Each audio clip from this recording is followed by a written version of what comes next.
గోంగూర boti, liver curry, chilli chicken, chicken 65, గరం గరం అన్నం. హాయ్ ఫ్రెండ్స్, అందరు ఎలా ఉన్నారు? మేమైతే బాగున్నాం, మీరు కూడా బాగున్నారని అనుకుంటున్నాము. ఈ రోజైతే మీ ముందుకి మేము వచ్చేసాము తెలంగాణ స్పెషల్ గోంగూర బోటి కర్రీతోని. ఈ వీడియో మొత్తంగా చూడండి, డీటెయిల్ ఎక్స్ప్లెనేషన్ ఇవ్వబోతున్నాము. బోటీని మనం ఈజీగా క్లీన్ చేసుకోవడానికి బాయిల్ అవుతున్న వాటర్లో డైరెక్ట్గా బోటీని వేసి 10 minutes వరకు బాయిల్ అవ్వనివ్వాలి. ఇలా బాయిల్ చేయడం వల్ల మనకి బోటీ క్లీన్ చేయడం అనేది చాలా ఈజీ అయిపోతుంది. బోటీ పైన ఉన్న బ్లాక్ లేయర్ని అంతా తీసిన తర్వాత దీన్ని వాటర్లో వేసుకొని 5-4 times ఇలా పిసికి తీసుకోవాలి. సో దట్ స్మెల్ అనేది అస్సలు రాదు. చూస్తున్నారు కదా, బాయిల్ చేసిన వాటర్లో మనము బోటీ యాడ్ చేసుకొని కొంచెంసేపు బాయిల్ అవ్వనిచ్చి దాని తర్వాత బ్లాక్ లేయర్ని తీయడం వల్ల చూడండి బోటీ అనేది ఎంత క్లీన్గా ఎంత వైట్గా కనిపిస్తుందో. ఈ ట్రిక్ని మీరు కూడా ఫాలో అవ్వండి. సో దట్ మనము క్లీన్ చేసే ప్రాసెస్ అనేది చాలా ఈజీగా ఉంటుంది. మా తాతయ్యకి బోటి కర్రీ అంటే చాలా ఇష్టం. అందుకే మా అమ్మమ్మ తాతయ్య బోటి కర్రీ తెచ్చినప్పుడల్లా దాంతో డిఫరెంట్ టైప్స్గా ట్రై చేస్తూ ఉంటుంది. గోంగూర బోటి అని ఇంకా వేరేలాగా. బోటి క్లీనింగ్ ప్రాసెస్ అంతా అయిపోయిన తర్వాత ఒక కడాయి తీసుకొని దాంట్లోకి గోంగూర తీసుకొని కొంచెం సాల్ట్ వేసుకోవాలి. సాల్ట్ వేసుకున్న తర్వాత ఒక టమాటాని వేసుకోవాలి. దీన్నంతా కూడా మనం ఒక 5 to 10 minutes వరకు కుక్ చేసుకోవాలి.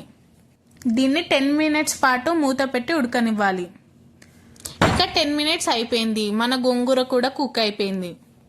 ఇలా కుక్ అయిన గోంగూర అండ్ టమాటాని పక్కకు పెట్టుకోవాలి. నెక్స్ట్ ప్రాసెస్ వచ్చేసి కుక్కర్ తీసుకొని దీంట్లోకి మనం క్లీన్ చేసుకున్న బోటీని వేసుకోవాలన్నమాట. బోటీని కుక్కర్లో కాకుండా ఏ కడాయి అయినా లేకపోతే ఏ గిన్నెలోనైనా ఉడకపెడితే చాలా టైం తీసుకుంటుంది. కుక్కర్లో అయితే చాలా ఫాస్ట్గా ఉడుకుతుంది. ఇప్పుడు దీంట్లోకి మనం 1 స్పూన్ పసుపు, chopped onions, 1 spoon salt and అలాగే 1 స్పూన్ జింజర్ గార్లిక్ పేస్ట్ అనేది యాడ్ చేసుకోవాలి. చాప్డ్ ఆనియన్స్ యాడ్ చేయడం వల్ల మనకు బోటీ నుంచి వచ్చే స్మెల్ అనేది కుక్ చేసిన తర్వాత రాకుండా ఈ చాప్డ్ ఆనియన్స్ అనేటివి హెల్ప్ చేస్తాయి. ఇప్పుడు వీటన్నిటిని మిక్స్ చేసుకోవాలి. ఇలా అంతా ఒకసారి మిక్స్ చేసుకున్న తర్వాత దీంట్లోకి కొంచెం ఆయిల్ యాడ్ చేసుకోవాలి. దాంతోపాటు ఒక చిన్న గ్లాస్లో వాటర్ కూడా యాడ్ చేసుకోవాలి. కుక్కర్లోకి కొంచెం ఆయిల్ ఇంకా వాటర్ యాడ్ చేసుకున్న తర్వాత ఈ కుక్కర్ని తీసుకువెళ్ళి స్టవ్ ఆన్ చేసి స్టవ్ పై పెట్టాలి. స్టవ్ మీద పెట్టుకున్న తర్వాత కుక్కర్కి మూత సెట్ చేసి 5 to 6 విజిల్స్ వచ్చేదాకా వెయిట్ చేయాలి. ఇలా 5 to 6 విజిల్స్ వచ్చే వరకు వెయిట్ చేయడం వల్ల బోటీ అనేది పర్ఫెక్ట్గా కుక్ అవుతుంది. చూస్తున్నారు కదా, ఇప్పుడైతే 5 to 6 విజిల్స్ అయిపోయాయి. అలాగే లోపల బోటీ కూడా మంచిగా కుక్ అయిపోయింది. దీన్ని పక్కకి పెట్టుకున్న తర్వాత ఇప్పుడు మనము స్టవ్ పైకి ఒక కడాయి తీసుకొని తగినంత ఆయిల్ యాడ్ చేసుకోవాలి. ఆయిల్ హీట్ అయిన తర్వాత దీంట్లోకి మనం ఇందాక బాయిల్ చేసిన బోటీని యాడ్ చేసుకోవాలి. చూస్తున్నారు కదా, బోటీని అంతా కూడా ఇలా మనము కడాయిలోకి ట్రాన్స్ఫర్ చేసుకోవాలి. బోటీని అంతా కడాయిలోకి తీసుకున్న తర్వాత 10 to 15 minutes పాటు దాన్ని కలుపుతూ అలా మంచిగా కుక్ కానివ్వాలి. 10 minutes తర్వాత దీంట్లోకి కారం అయితే యాడ్ చేసుకోవాలి. మనం యూజువల్గా తీసుకునే దానికంటే ఈసారి కొంచెం ఎక్కువే తీసుకోవాలి. ఎందుకంటే మనం గోంగూర కూడా దీంట్లోకి యాడ్ చేయబోతున్నాం. గోంగూరకు ఉండే పులుపుని బ్యాలెన్స్ చేయడానికి కారం ఎక్కువ వేసుకోవడం better option. Chilli powder add చేసుకున్న తర్వాత ఒక 5 minutes పాటు దాన్ని కలుపుతూ ఆ చిల్లీ పౌడర్ మొత్తం బోటీకి పట్టేలాగా మిక్స్ చేసుకోవాలి. ఇప్పుడు మనం సాల్ట్ వేసుకోవాల్సిన పని లేదు, ఎందుకంటే మనం గోంగూరలో ఒకసారి అలాగే బోటీలో ఒకసారి 2 సార్లు సాల్ట్ యాడ్ చేసుకున్నాం కాబట్టి మళ్ళీ సాల్ట్ యాడ్ చేసుకోవాల్సిన పని లేదు. ఇలా చిల్లీ పౌడర్ మొత్తం బోటీకి పట్టించిన 5 minutes తర్వాత దీంట్లోకి మనం గోంగూర యాడ్ చేసే టైం వచ్చేసింది. మనం ఇందాక బాయిల్ చేసుకున్న గోంగూర అండ్ టమాటో పేస్ట్ని మొత్తం బోటీలోకి వేసి మిక్స్ చేసుకోవాలి. ఇప్పుడు మనం లో ఫ్లేమ్లో కుక్ కానివ్వాలి ఆయిల్ తేలేంత వరకు. ఎందుకంటే మనం గోంగూర యాడ్ చేసాం కాబట్టి హై ఫ్లేమ్లో పెడితే అడుగంటే అవకాశం ఎక్కువ ఉంటుంది. ఆయిల్ తేలిన తర్వాత మనం ఇందాక బోటీ కుక్ చేసినప్పుడు మిగిలిన వాటర్ని దీంట్లోకి యాడ్ చేసుకోవాలి. నార్మల్ వాటర్ కాకుండా బోటీ కుక్ చేసినప్పుడు మిగిలిన వాటర్ని ఎందుకు యాడ్ చేస్తున్నామంటే దీనివల్ల మనకు బోటీకి మంచి ఫ్లేవర్ వస్తుంది.